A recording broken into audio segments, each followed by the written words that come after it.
Horoscope October 5, 2024 para kay Libra. Libra, the card said here na may mga bagay ka daw dapat malaman o matuklasan. Regarding sa loved ones, sabi dito may mga taong nagne-negative. So, ibig sabihin, you need to check kung ano yung mga bagay na maaaring mabetray ka or maloko ka, maisahan ka. Sabi dito sa cards, may mga celebrations, marami kang gustong gawin or marami kang gustong patunayan pa. No? Sa dami ng gusto mong gawin, nalilito ka kung ano talagang ipa-priority mo. So, you need to focus. This card showing regarding sa finances, focus kung saan ka talaga mag-gain, kung saan ka talaga kikita at yung tamang pamamaraan talaga para sa'yo, no? This card showing, Libra, na you need to be careful sa taong, kung nakikita mo may mga maling gawa yung partner mo, this card, nagsasabi na, alamin mo, no? Tuklasin mo kung ano yung meron or negativity. Lagyan mo ng sarili mo ng boundaries para alam mo kung tama pa ba o hindi na yung mga bagay-bagay na nangyayari sa inyong dalawa. Para naman kay Leo, the card said here, devoted ka or sinasabi dito sa cards na desidido ka daw. Sabi dito sa cards na may guidance ka naman ni universe regarding sa finances. Pero sabi dito, wag kang panghinaan ng loob kung hindi nagiging sapat yung mga bagay na nakukuha mo regarding sa finances, no?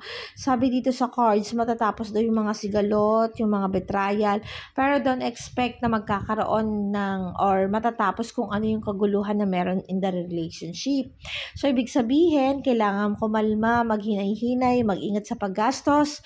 Leo, this card showing this is not your day, Leo. Sabi dito sa cards, although matatapos yung mga swords or mga betrayal mo, but then magkakaroon pa rin ng konting conflict. No? Bigyan mo ng boundaries yung sarili mo para sa mga taong nakapaligid sa'yo. Then, sa paggastos, konting hinay-hinay. Para naman kay Sagittarius, the card said here, matatapos daw yung pagiging stagnant mo sa isang sitwasyon. May mga bagay daw na gumagawa ng pagkakamali sa'yo, pero this time sabi na you need to face the truth kahit na alam mong masasaktan ka. Kahit na ito ay magiging dahilan ng pagkasira o pagkawasak ng isang maayos na relasyon. This card showing na may matutuklasan ka. Kailangan mo makita or makita yung kung tama pa ba yung mga taong pinapahalagan mo para sa'yo, no? Sabi dito, ibalansi mo daw kung ano yung nararamdaman mo at dun sa mga pinapakita sa'yo ng mga taong pinahahalagahan mo din, no? Sabi dito sa cards, may pagkakaunawaan, swerte naman daw regarding sa luck, but nga lang yun, may mga tao talaga nagne-negative. So, ingat-ingat sa mga tao rin pagkakatiwalaan mo, ingat-ingat sa mga taong pinakikinggan mo.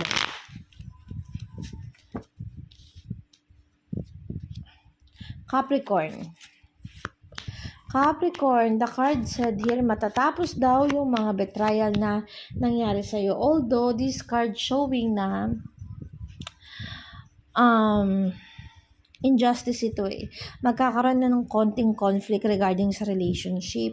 So, sinasabi dito sa cards na kailangan pag-ingatan mo yung mga bagay, no, mga bagay-bagay regarding sa relationship mo. Sabi dito nagne-negative. So, wag tayo masyado maging sensitive. Then, this card showing na pahalagahan mo o i-value mo na lang kung ano yung magagandang ipinakita sa'yo ng partner mo kung meron man. Sinasabi dito kasi sa cards na mararamdaman mo daw na hindi kanya pinaglalaban, mararamdaman mo daw na may mga negativity na nangyayari sa'yo o sa kanya, sa relationship nyo. But you need to open your mind. Sabi dito, matatapos yan. Basta harapin mo lang, matutuklasan mo kung right person ba ito o hindi para sa'yo.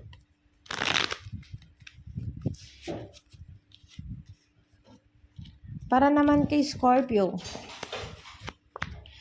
the card said, here, kung gusto mong lumayo or gawin, mag-transfer or something na matatapos yung pagiging stagnant, no? Ganon, no? This card showing na may mga bagay kang dapat matuklasan sa paglayo mo. May mga dapat kang tutukan. Sabi dito sa cards, naka-blindfold ka kasi. Alamin mo muna kung ano yung patutunguhan mo dun sa mga bagay na ita-transfer mo or something na nasa malayo sa ngayon na gusto mong puntahan, no? Sabi dito, confused, naguguluhan ka daw. Although sabi sa cards, may mga taong nagne-negative sa'yo, pero hindi naman ito magiging dahilan ng pagkakaroon ng conflict, no? So, ibig sabihin, hindi naman ganong ka-importante sa itong mga taong to at tutungo pa sa pag-aaway.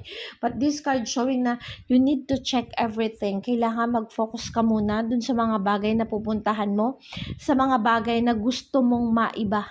No, like kung may ga-apply ka ng trabaho, you need to check kung magiging masaya ka doon. Baka lumipat ka ng trabaho pero magiging unhappy ka naman. So, check it and alamin mo kung ano yung meron doon sa pagka-transfer mo o doon sa mga bagay na pupuntahan mo. Virgo, the card said here, nawawala ng guidance ng universe. This card showing na may mga bagay daw, Virgo, na pinagsikapan mo na maaaring masira o mawala. At ito yung magiging dahilan kung bakit ka daw nakakaramdam ng pagkabigo, no, or awa sa sarili. But this card showing na nasa sayo pa rin kung paano ka magsisimula ulit eh. Sabi dito, wag kang mawalan ng pag-asa. Kung nafe-feel down ka, may mga way lumalabas ang The Magician dito, no? Sabi dito sa cards, nawawalan ka ng guidance to universe, but you need to stand up again.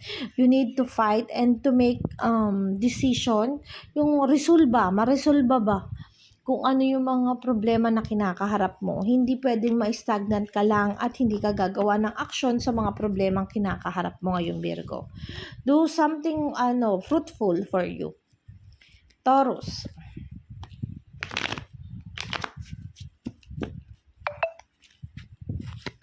Taurus, the card said here, matatapos daw yung pagiging stagnant mo. Hindi na daw ito yung panahon para manghinayang ka sa mga bagay-bagay. Sabi dito, you need to focus. Sabi dito sa cards, may mga bagay man na hindi ka na-achieve or sabihin natin na disconnections. Pero itong mga pangyayarang ito, Taurus, i-guided with the universe para i-take mo ng lesson itong mga nangyari, no? Sabi dito may mga negativity, pero kailangan mo daw harapin, kailangan mo daw may matutunan at gamitin itong mga negativity na to para mas magkaroon ng mas maganda pang hinaharap or madala mo to para makuha mo talaga o magain mo yung mga dapat mong magain in the future. Para naman kay Cancer,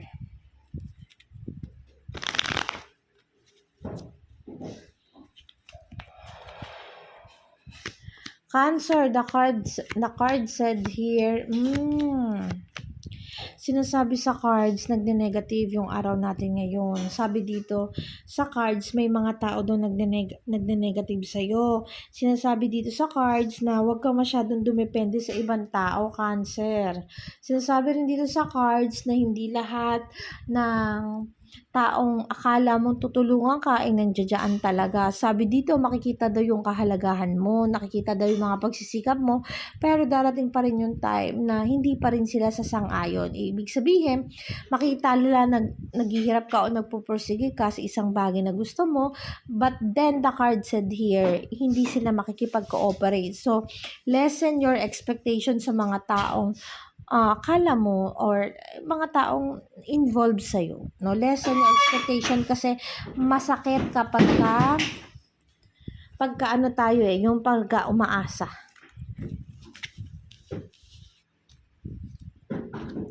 Para naman kay Pisces,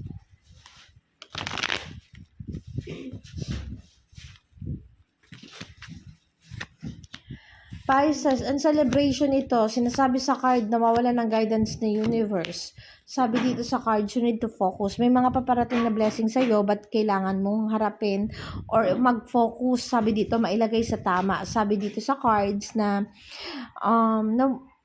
may mga bagay na hindi masasakatuparan eh. Pero itong mga bagay na hindi nakakasatuparan ito yung mga happiness na dapat na makukuha mo, kaya lang ito daw ay nagiging blessing para sa'yo to save your money, or sabi dito sa cards, may mga bagay ka kasing dapat puntahan pero hindi matutuloy. Sabi dito sa cards, magiging unhappy ka daw. Pero yung pagiging unhappy na yon, ito daw yung makakapagpa-save sa'yo regarding sa finances. So, wag mo munang ipilit yung mga bagay na gusto mo kung alam mo namang hindi kakayanin ng iyong bulsa, Pisces. Gemini.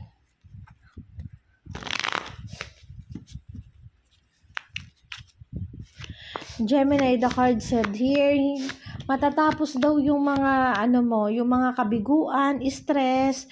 This card showing na kung may nabalak mo daw lumayo o gumawa ng pamamaraan sa isang malayong lugar, gawin mo daw ito kasi magbubunga daw ito ng maganda para sa'yo. Sabi dito sa cards, nakahang ka, naka-stagnant ka kasi may mga alam mong may paparating pa, alam mong may kaya ka pang gawin, kaya lang nawawalan ng pagsusumikap. Kumbaga, sabi dito, hindi daw natutuloy yung mga balak mong gawin eh. Sabi dito, may pagkawasak, may ganon. But the card said here, na-stagnant ka. Gemini, do something. Sabi dito, huwag ka mag-alala na mabibigo ka. Dahil alam naman natin na kaya mong solusyonan yung mga bagay na yan. Nawawalan ka ng blessing kasi may mga bagay na hindi na sasakatuparan. Pero, move forward. Huwag kang mahang. Huwag mong hayaan na naka-stagnant ka, Gemini. Para naman kay Aries.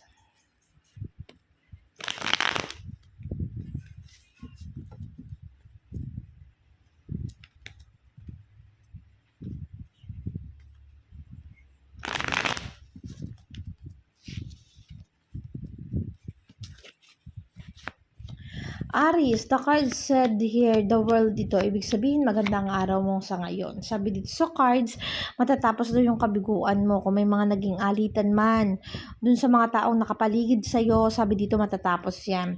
Sinasabi dito, may mga taong mag-o-offer sa'yo o darating yung time na may paparating sa'yo Aries, but you need to be careful regarding sa finances. May mga taong papalapit sa'yo, pero this card showing na kailangan mong pag-ingatan yung finances mo regarding sa mga taong papalapit sa iyo.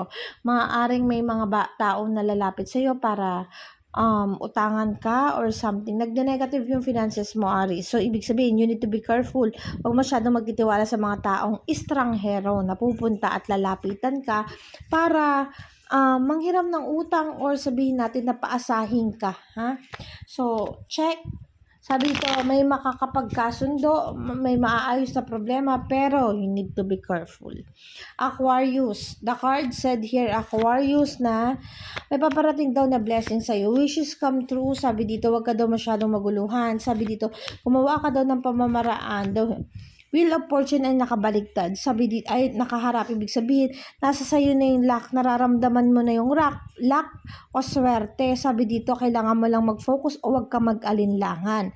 The card said here also na you need to do something. You need to do work. Kailangan mo gumawa ng pamamaraan. At ito lamang po ang aking daily horoscope. Salamat po sa mga sumusubaybay, mga nagpi-PM. Paalala po, ito ay isang gabay lamang sa araw-araw.